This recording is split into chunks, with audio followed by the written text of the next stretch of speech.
Como é bom voltar aqui. Vocês têm uma vibração... Eu estava ouvindo João Pedro, né? Da semana passada. O João Pedro estava falando que ele gosta muito de vir aqui. Ele falou logo no início da palestra, né? Que ele tinha um carinho imenso e gostava demais de vir aqui. E eu também gosto. Quando eu posso abraçar, né? A Cássio, Silvio e outros abraços que eu já dei aqui. Aí a gente vai sentindo assim um aconchego, que é muito bom. E isso alimenta. Quem é que não gosta, né, de carinho, né? Vocês sabem ser carinhosos. Então, é muito bom estar aqui. Então, nós vamos já começar com uma definição que está no livro dos médiuns, no capítulo 2. O nome do capítulo é o maravilhoso e o sobrenatural, que diz assim: o pensamento é um dos atributos do espírito. Concordamos que todos somos espíritos encarnados. Então, nós somos uma individualidade que vem reencarnando em experiências corporais diferenciadas que atendem ao processo de educação para que um dia, daqui a alguns milênios, estejamos na característica de perfeição. Espíritos perfeitos, espíritos muito evoluídos. Mas nós precisamos estagiar, graças a Deus que não é tudo de uma vez, senão a gente não dá conta. A gente precisa estagiar em várias oportunidades reencarnatórias para nos educarmos e avançarmos moral e espiritualmente. E o que é um atributo? É aquilo que é próprio ou peculiar de alguém ou de alguma coisa. Condição, propriedade, qualidade. Sinal distintivo, símbolo. Então, o que nos distingue é o pensamento. O pensamento é uma estrutura energética neutra que a gente utiliza, que é retirada do fluido cósmico universal e que a gente utiliza ininterruptamente. Tudo que a gente pensa, gente, tem uma importância incrível. Só que a gente, como é muito natural, a gente normalmente despreza ou acha, o que é um pensamentinho, né?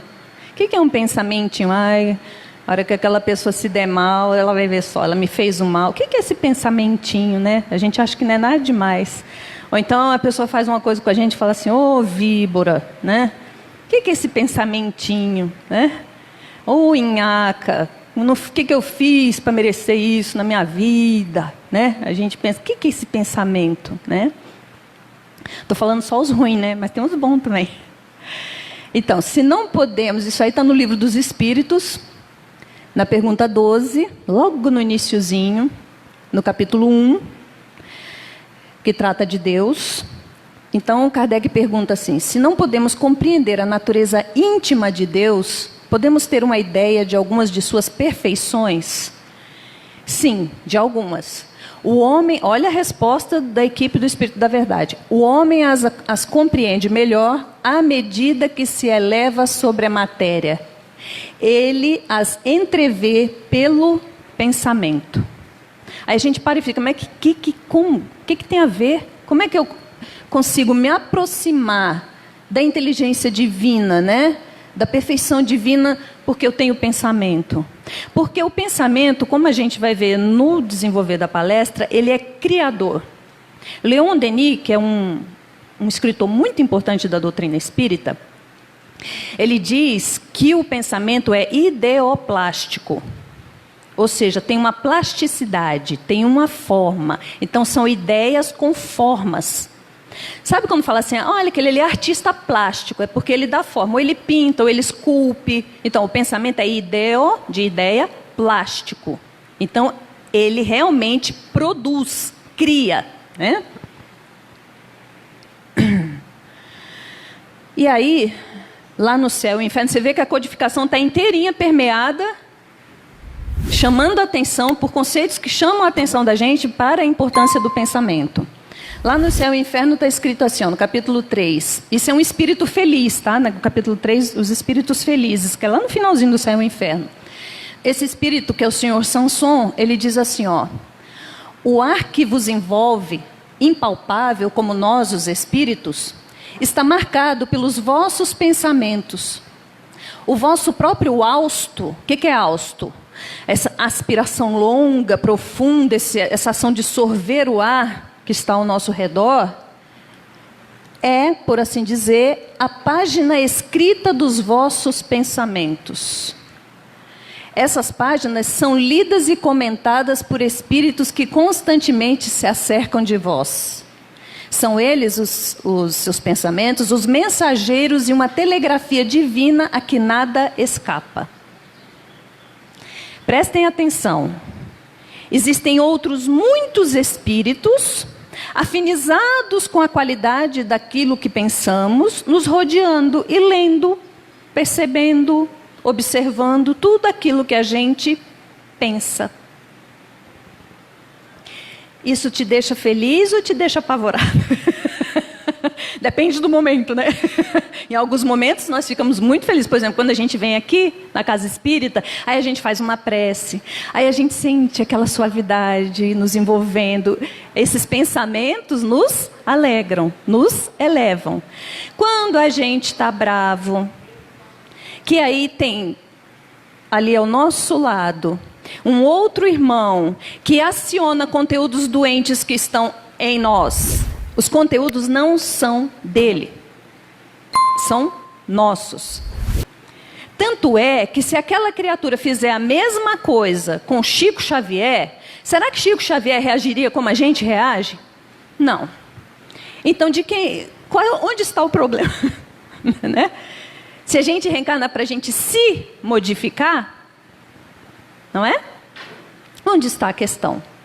E onde está a solução? Eu falei, onde está o problema? Não, onde está a solução? Vamos olhar, né? Vamos colocar no pensamento uma expressão mais animada, né?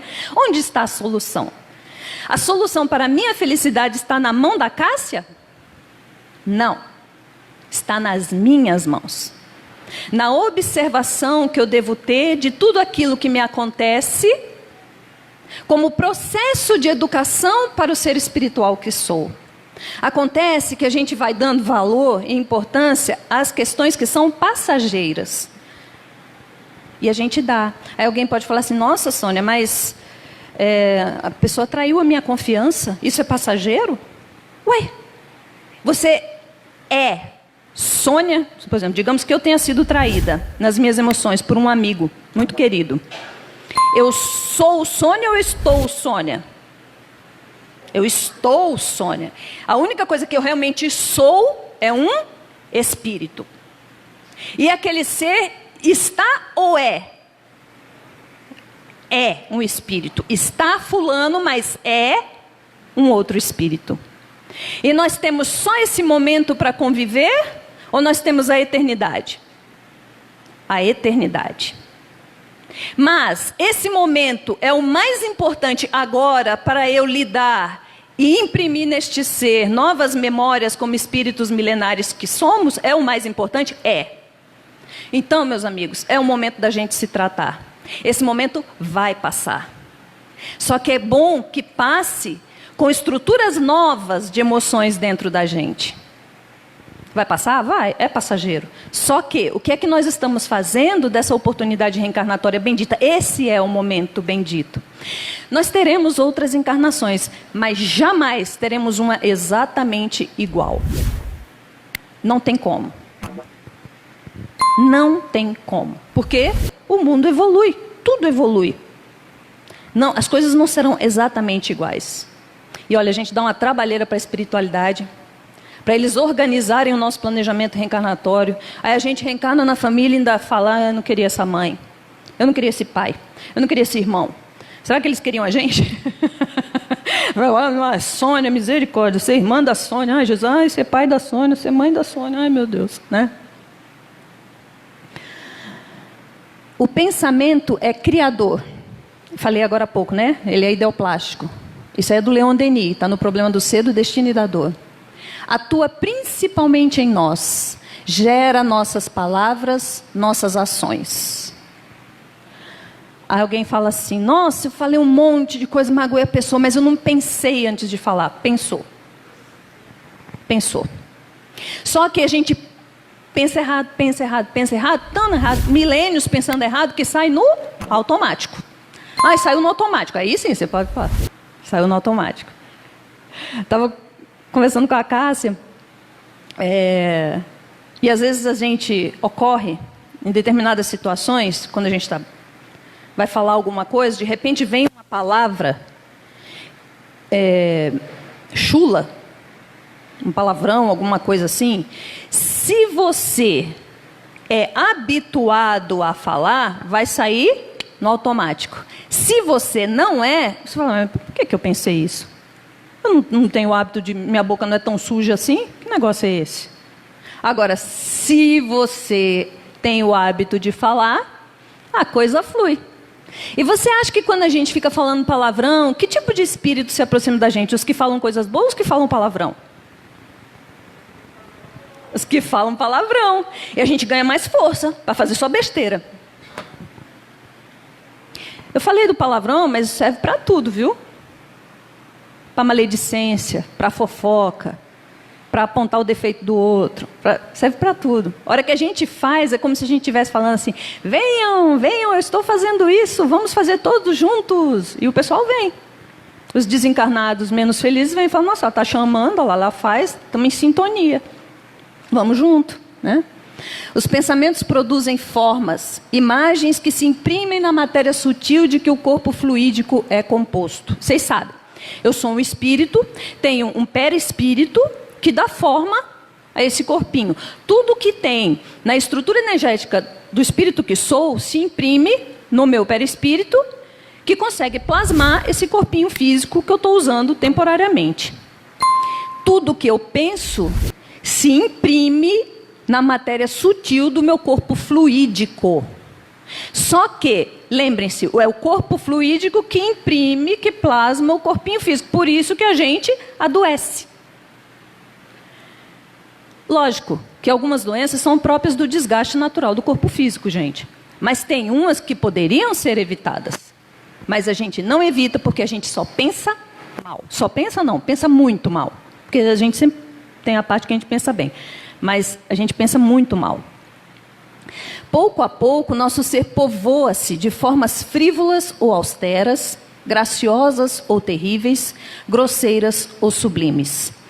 Por isso, sempre que eu falo desse tema,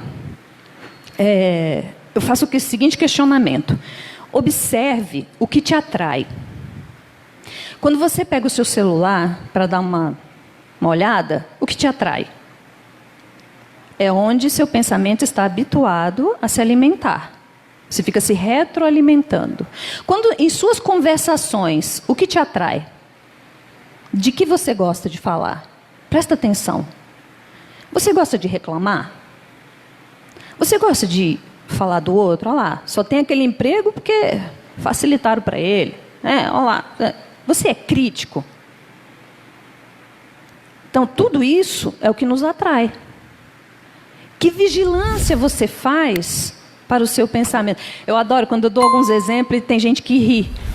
Aí tem gente que faz assim. Eu acho mó barato. Duro que eu estou falando muita coisa de mim também. Eu falo, nossa, graças a Deus não sou só eu. Olha que horror, né? Devia falar assim, nossa, vamos ser diferente. Aí eu falo, meu Deus. Falo as coisas também, penso as coisas, né? Faço as coisas. A gente vai, povoando-se daquilo que a gente pensa. É tão sério isso, é tão grave. E o uso do nosso pensamento é tão sagrado, porque é tudo de ordem divina. É como se te desse uma enxada. Não, enxada é muito pesado. Como se te desse um aspirador de pó. Para tirar o pó. Vamos supor assim, que a tarefa do espírito fosse tirar o pó. O pó do homem velho que existe em nós. Aí você olha para o aspirador de pó e fala, vou tirar com a unha.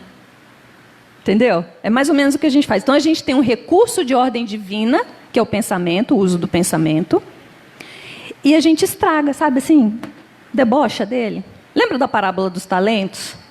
Então Deus vai nos dar 5 talentos, a gente enterra. É mais ou menos isso que a gente faz.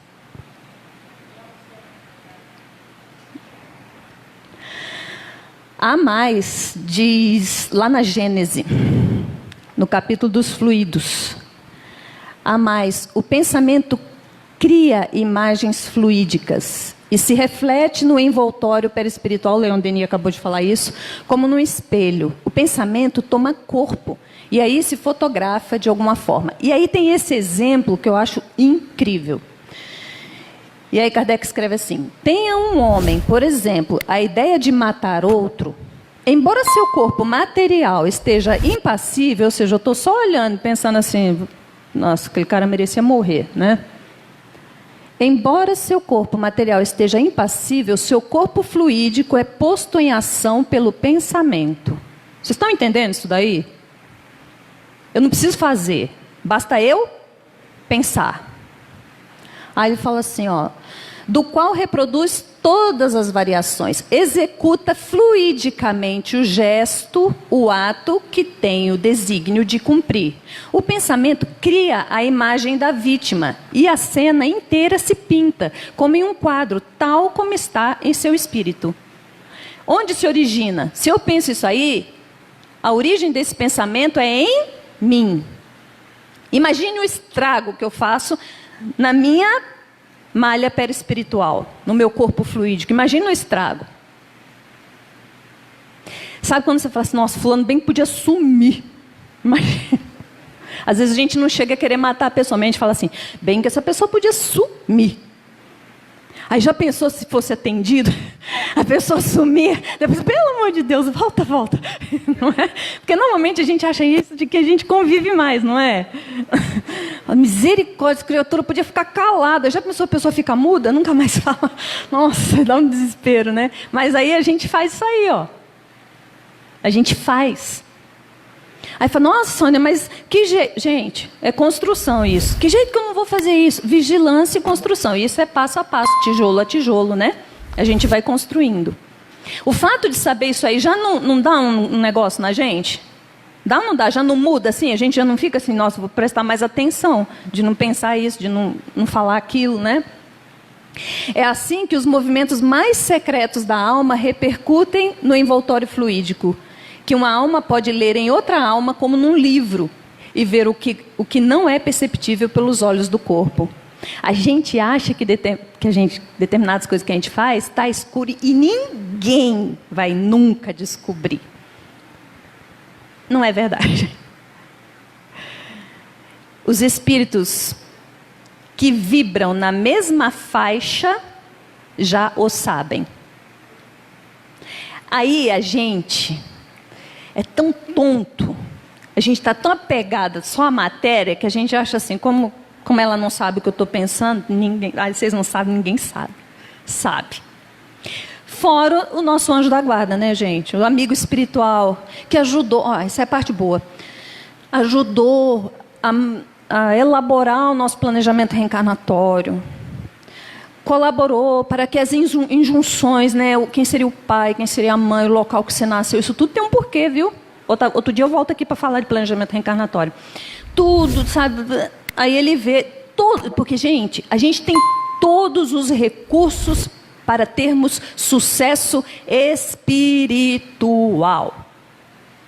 Esse dia eu estava conversando com uma pessoa e a pessoa estava reclamando, eu falei, olha, toda restrição resulta e propõe e resulta um processo de educação. Então, é restrição financeira, é restrição social, restrição de roupa, restrição de saúde, restrição de afeto, por incrível que possa parecer, restrição de qualquer coisa que vocês puderem pensar aí.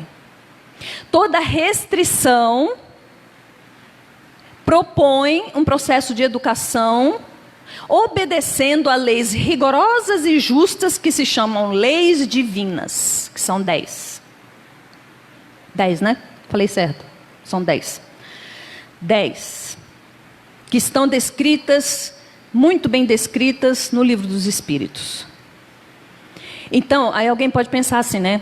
Tem um pensamento, poxa, então a pessoa nasce pobre, tem que morrer pobre. Não. Tudo se delineará, e ela pode até virar um milionário, se for educado nela aquilo que era necessário ser educado com aquela restrição. Está dando para entender? Terminado o processo de educação, se ela fez nessa encarnação ainda, pode ser que a situação mude. Isso a gente vê acontecer. Muito. Então, às vezes nasce, por exemplo, vou citar um exemplo aqui, viu, gente? Nasce com um problema de surdez. Eu estava vendo esses dias uma matéria sobre tecnologia, os avanços, implante coclear. Então, a pessoa não ouviu a vida inteira, de repente, aos 23 anos, passou a ouvir. Ou seja, terminou o processo de educação necessário àquele espírito diante daquela restrição. Possa ouvir. Entenderam? Então, nas pobres, essa é uma reclamação muito comum. Por que eu sou pobre? Eu tenho uma irmã, se ela estiver me assistindo pela internet, beijo, Maria do Socorro. Mas Socorro era danada.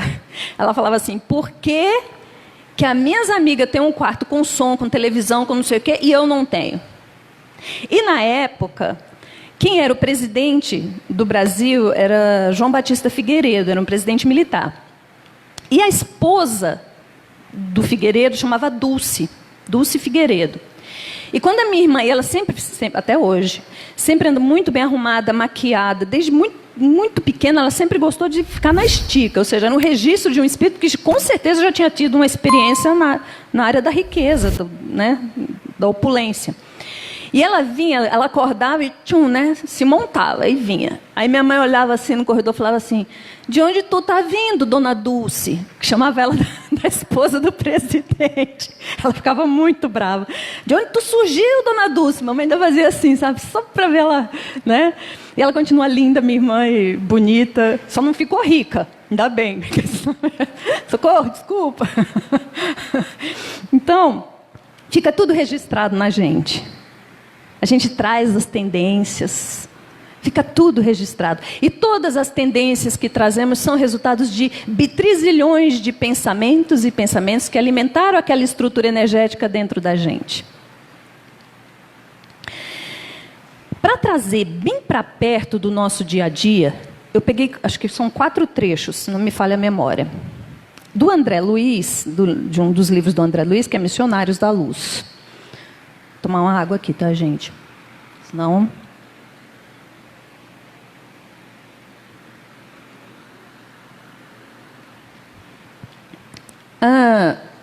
A primeira abordagem é sobre a alimentação. Então, a gente acha assim, mas o que tem o pensamento a ver com a minha alimentação?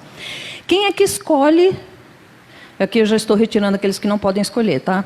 Mas, de um modo geral, dentro da naturalidade da vida... Quem é que escolhe o que vai comer? A gente, não é? Não é, tá certo? Então, se tem uma salada, se eu sou diabética, tem a salada, mas tem um pudim de leite condensado, e eu escolho o pudim de leite condensado.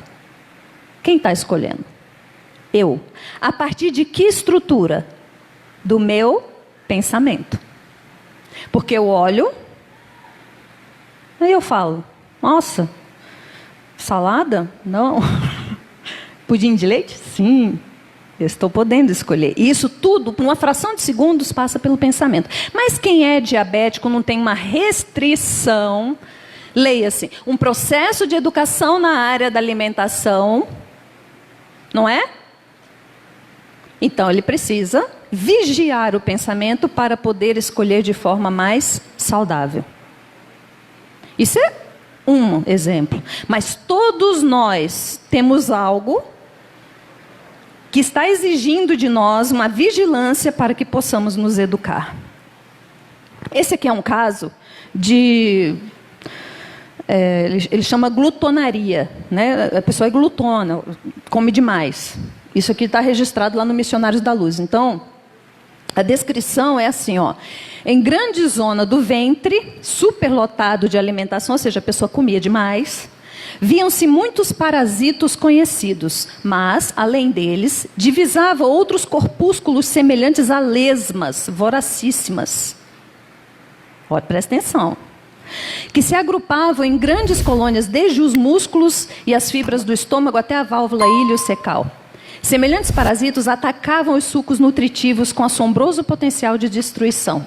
Temos aqui uma pobre amiga desviada dos excessos da alimentação. Nos excessos da alimentação, descuidada de si mesma, caiu na glutonaria crassa, tornando-se presa de seres de baixa condição. Percebe que o desregramento na área da alimentação estabelecia sintonia com seres de baixa condição. Vigilância do pensamento. Isso aqui não é para assustar, brincadeira, é para assustar sim.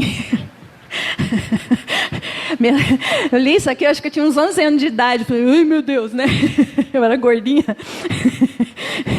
Não que tenha mudado muito, mas né, a gente fica, né? Mas a verdade é para esclarecer. Vamos falar sério agora. É para esclarecer, né? Então, a invigilância do pensamento pode estar em qualquer área da nossa vida. Por isso que eu falei, todos nós temos alguma questão que a gente precisa vigiar. Às vezes é na área da alimentação. E não é fácil reeducar. Ou é? É fácil mudar hábito? Quando a gente está acostumado a fazer aquilo, fazer aquilo, fazer aquilo, não é fácil, né?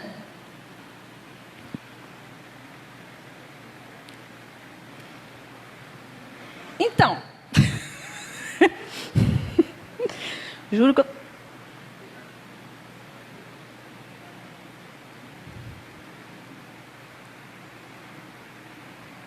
Yes. O álcool. E aqui não vai nenhum julgamento, por favor. Nem na área da alimentação, nem na área do álcool, e tem mais duas. Não é julgamento, é apenas para a gente ter essa noção, né, a informação, para a gente poder refletir na gente. Via-se-lhe, essa aqui é outra pessoa, a dificuldade para sustentar o pensamento com relativa calma. Não tive qualquer dúvida. Deveria ele usar alcoólicos em quantidade regular.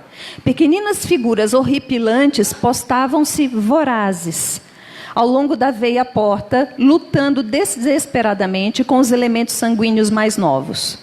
Toda a estrutura do órgão se mantinha alterada. Os alcoólicos aniquilavam-no vagarosamente. Larvas destruidoras exterminam as células hepáticas. Aí vejam...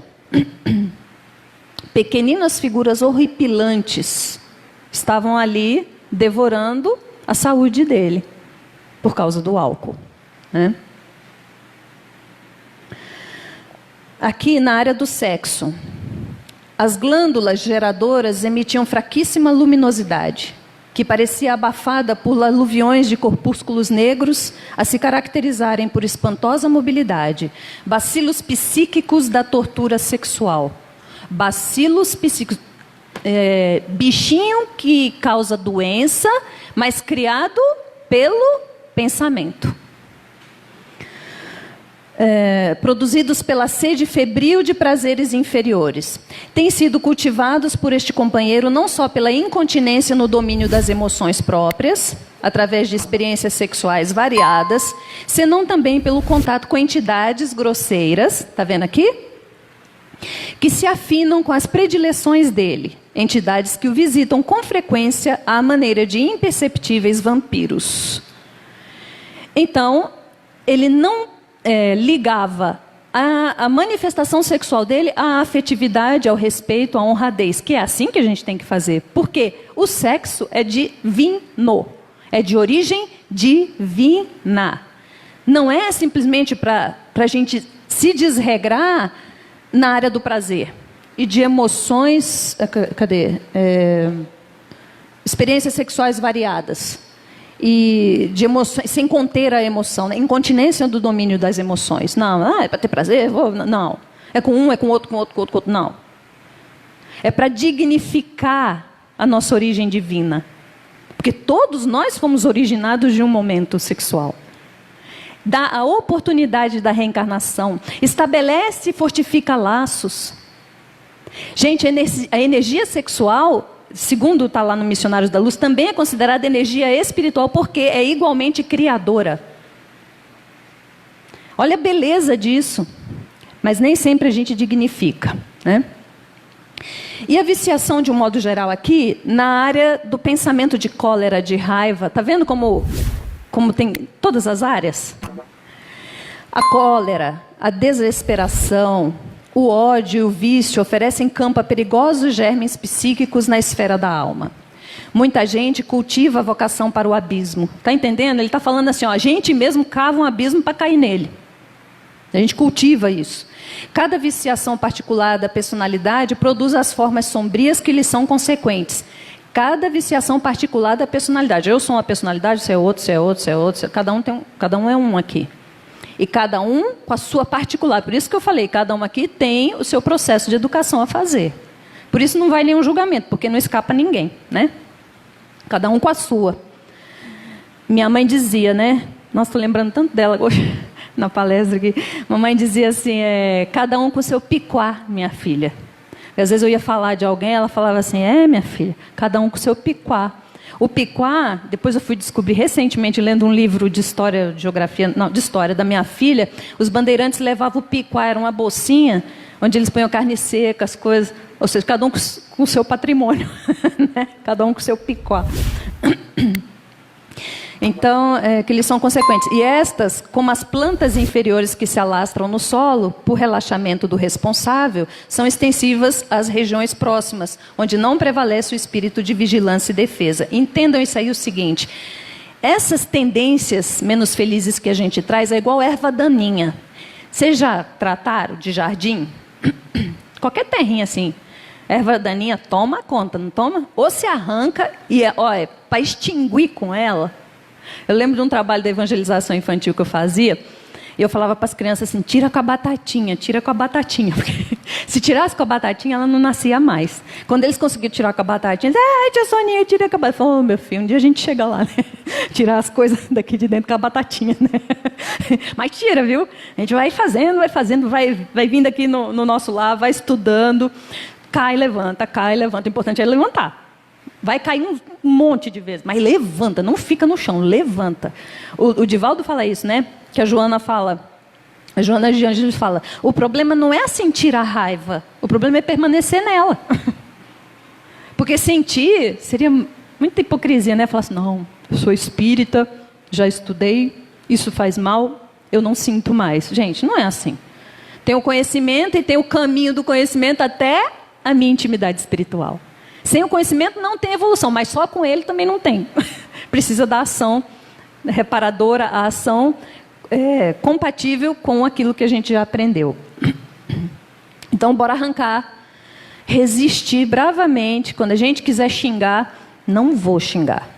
Quando a gente quiser responder, não vou. E a gente se fortalece no Evangelho para conseguir lidar com essas questões que são muito íntimas nossas.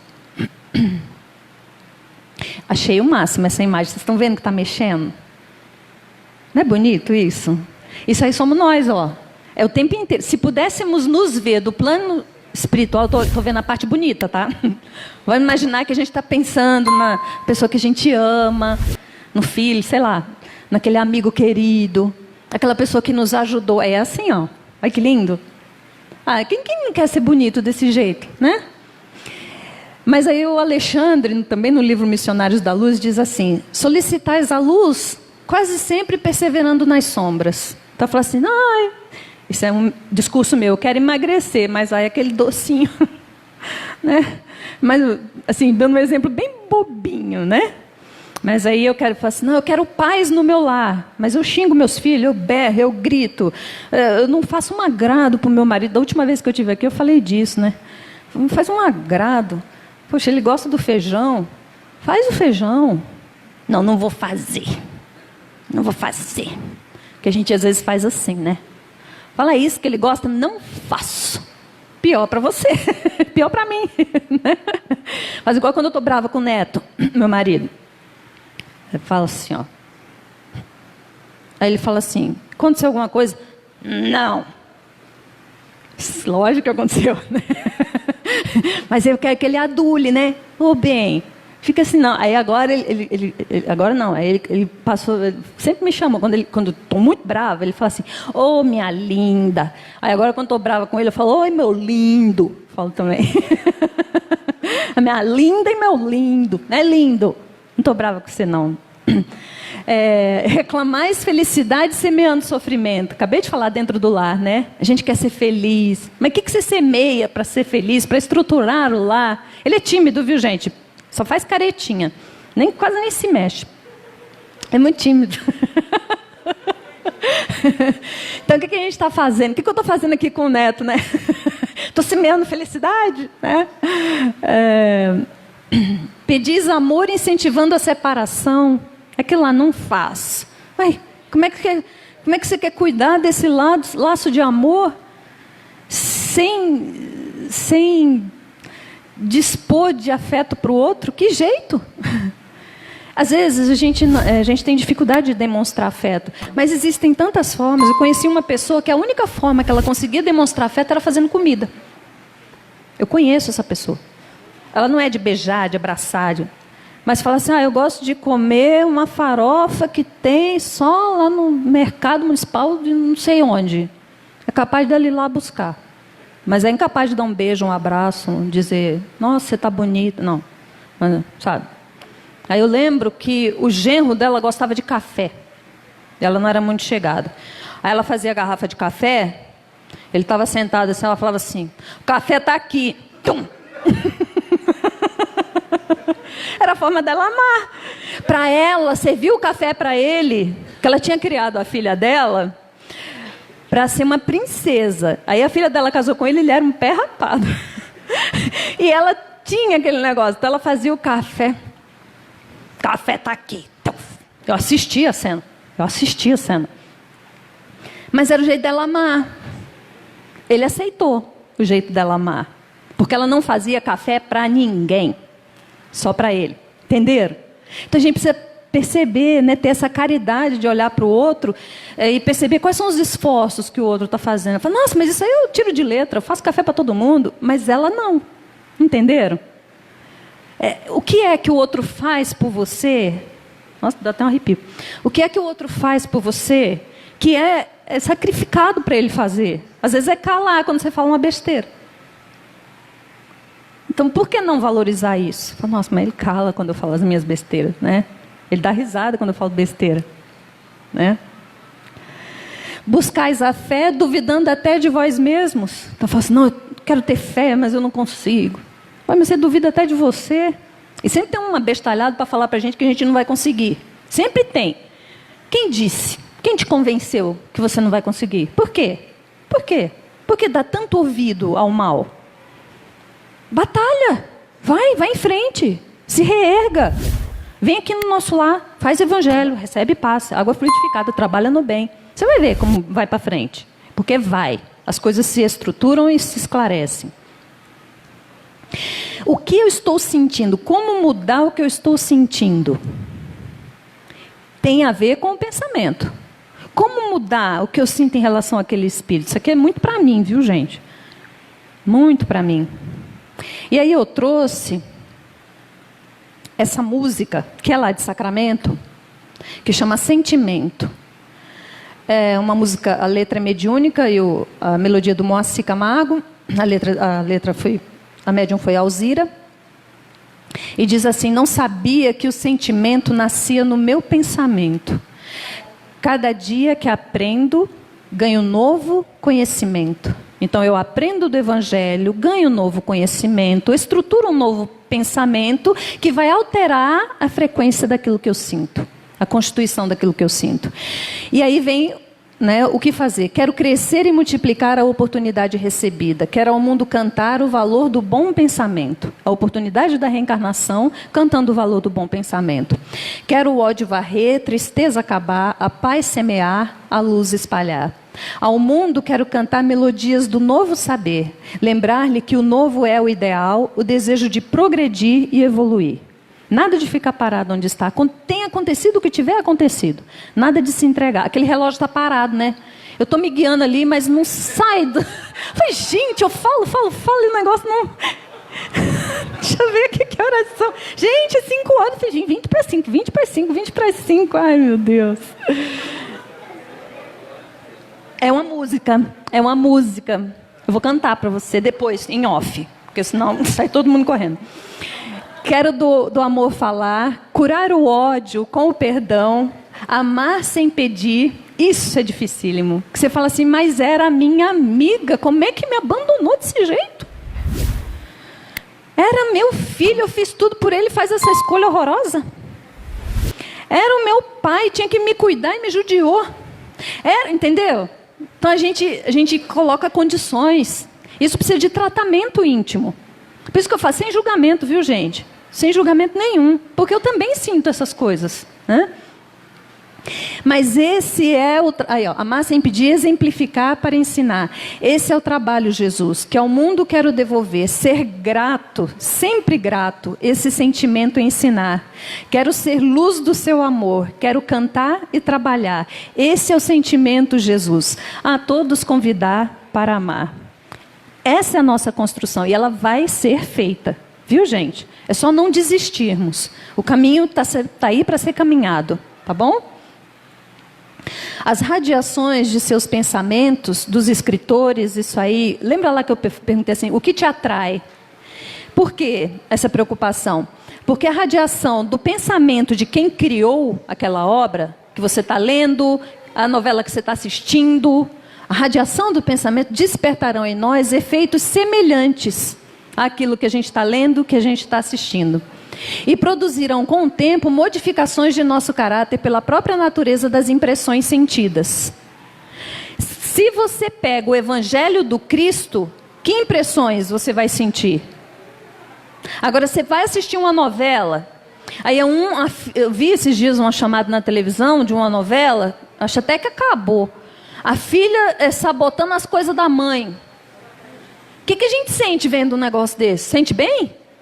Sente mal, gente. Pelo amor de Deus. Aí lá, ó, causa impressão que modifica a gente. No mínimo, a gente fica revoltado, né? Pode até não fazer igual. Mas se o Espírito, e por isso eu peço muita atenção ao que as crianças assistem, se o Espírito traz aquela tendência em corpo infantil, ele estará sendo alimentado por algo que deveria morrer de inanição. Ele está alimentando aquele conteúdo, assistindo coisa que não presta, e sendo que aquele conteúdo tinha que morrer de inanição. Né? Nisso, como em todas as coisas, o belo atrai o belo, do mesmo modo que a bondade atrai felicidade e o mal atrai o sofrimento. Isso aí é o Leon Denis no Problema do Ser, do Destino e da Dor. O pensamento é um dos atributos, isso aí está lá no Livro dos Médiuns, é um dos atributos do Espírito. Se passa aqui, ele explica, né, a questão da nossa ligação ininterrupta com os espíritos vinculados a nós, mesmo que ele esteja desencarnado. O vínculo não se rompe, gente. E aí ele diz assim, ó, se passa aqui um fenômeno difícil de vos explicar, pois ainda não podeis compreender o modo de transmissão do pensamento entre os espíritos. Seja encarnado para encarnado, desencarnado. Nesse caso aí, é de encarnado para desencarnado. O que posso vos dizer é que o espírito, por mais afastado que esteja, recebe, por assim dizer, a repercussão do pensamento como uma espécie de vibração elétrica, que chama a sua atenção para o lado de onde vem o pensamento que se dirige a ele. Pode-se dizer que ele ouve o pensamento como na terra ouvis a voz. Então, meus pais já desencarnaram. E eu já estava lendo isso daí, relendo isso daí, falei para minha filha mais velha, estava do meu lado, falei assim, olha a beleza disso. Eu tinha acabado de mostrar uma foto do meu pai e uma foto da minha mãe para ela, bem novinhos. Eu falei, olha isso, Giovana. Eu estou vendo meu pai aqui, que a minha filha tem um nariz igualzinho do meu pai. Eu falei, lembra que ele fazia assim no seu nariz, que ele falava que era para afinar o seu nariz, ficar bem bonito igual o dele. E aí eu falei, papai era tão lindo, né? Eu falei, eu estou pensando em papai sabe que eu estou falando dele. Ele ouviu a minha voz. Eu estava lendo isso daqui. Falei, mamãe sabe. Eu falei, olha, se apaixonou pela professorinha. E a minha mãe está sentada assim, muito bonitinha. Eu falei, que lindo, né? Então, olha que a doutrina espírita consola. Tudo pensamento. Mas Sônia desencarnou há muito tempo. Não interessa. Sônia acabou de desencarnar, ainda está atordoada. Não interessa. Ele vai perceber a vibração do seu afeto. Sônia pode chorar? Vou aproveitar para falar sobre isso. Pode chorar quando a pessoa desencarna? Claro que pode. Ai de você, Cássia, se não chorar quando eu desencarnar. A Cássia está chorando. A saudade dói dos dois lados, dizia Francisco Cândido Xavier. Agora, o que não pode? Revolta, o choro de revolta, o choro de acusação, o choro de indignação com Deus. Não é que não pode, isso pode até acontecer. Mas isso sim, cria um transtorno, transtorna o seu vínculo, o seu laço com esse espírito. E ele sente o seu sofrimento. E ele sofre também. Aí sim. Agora o choro, eu sinto sua falta, o espírito sente. A Sônia sente a minha falta. É diferente, gente. E é libertador. Porque você já pensou a pessoa desencarnar e ninguém lembrar dela? Não posso chorar. Não posso fazer. Não. Mas também não é para ficar, não posso, minha vida não pode ir para frente porque a pessoa desencarnou, senão eu vou estar traindo a pessoa. Também não, né, gente? A pessoa quer ver você feliz, né? Se te ama, quer te ver feliz, progredir, avançar, vigiar o pensamento, evoluir, né? O envoltório fluídico do ser depura-se, ilumina-se ou se obscurece de acordo com a natureza refinada ou grosseira dos pensamentos que nele se refletem. Também o Leon Denis, só que no Depois da Morte, o livro. Todo ato, todo pensamento tem sua repercussão e grava-se no perispírito.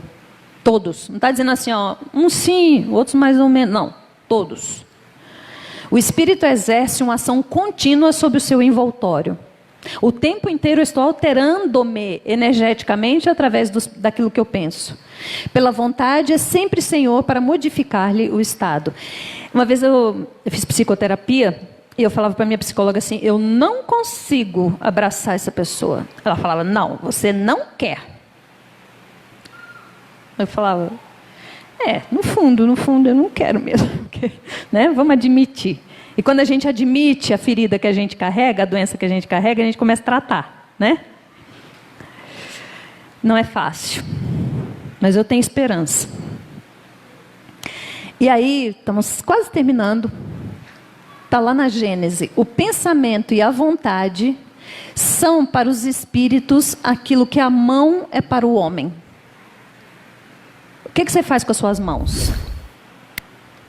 Um monte de coisa, não é?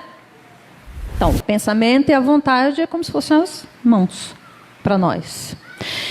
E aí vem o Leon Denis nos dizendo, isso que a gente precisa, eu preciso pôr isso aí num quadro, para ler todo dia. Se o homem conhecesse a extensão dos recursos que nele germinam, ou seja, a sementinha das ferramentas que Deus plantou dentro dele, talvez ficasse deslumbrado e, em vez de se julgar fraco e temer o futuro, compreenderia a sua força.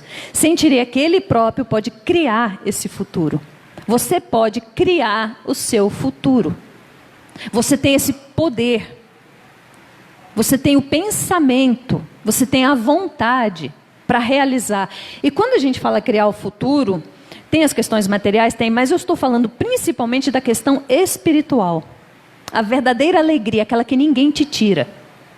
São construções para milênios, que ninguém consegue tirar de você. Essas não são passageiras. E essa é a construção que a gente tem que fazer. Por isso Jesus falou, vigiai e orai. Essa é a grande frase do Cristo para mim, assim. Vigia o que você pensa. Não é vigiar o outro. Vigia o que você pensa. Vigia o que você está sentindo.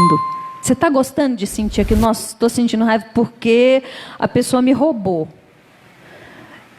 Não estou entrando na questão se é justo ou se não é justo, tá bom? Ele errou. Mas você gosta de sentir esse mal-estar que você está sentindo? Quem que gosta, gente? Ninguém gosta. Então vamos tratar. Lembrar só para a gente encerrar agora mesmo, a história do São Antônio. O São Antônio conhecia 2 rapazes que trabalhavam, acho que era ajudantes de pedreiro, se não me falha a memória. E eles tinham recebido o salário e estavam indo para casa com dinheiro. E eles foram assaltados. E levaram o dinheiro dos 2 embora. E tinha a conta para pagar, né, gente? Contando com dinheiro para dar conta das coisas e roubaram o dinheiro. Um deles começou a caçar trabalho desesperadamente para poder fazer dinheiro de novo, para poder pagar as contas. O outro era uma revolta contra aquilo que ele considerou injusto e, né, assim, olhando do ponto de vista apenas material, muito injusto. Afinal de contas, ele falava, né, eu trabalhei, eu ganhei, vem esse filho da mãe, esse vagabundo me rouba, né, não fez nada para ganhar o dinheiro, levou meu dinheiro embora. E ele entra em depressão.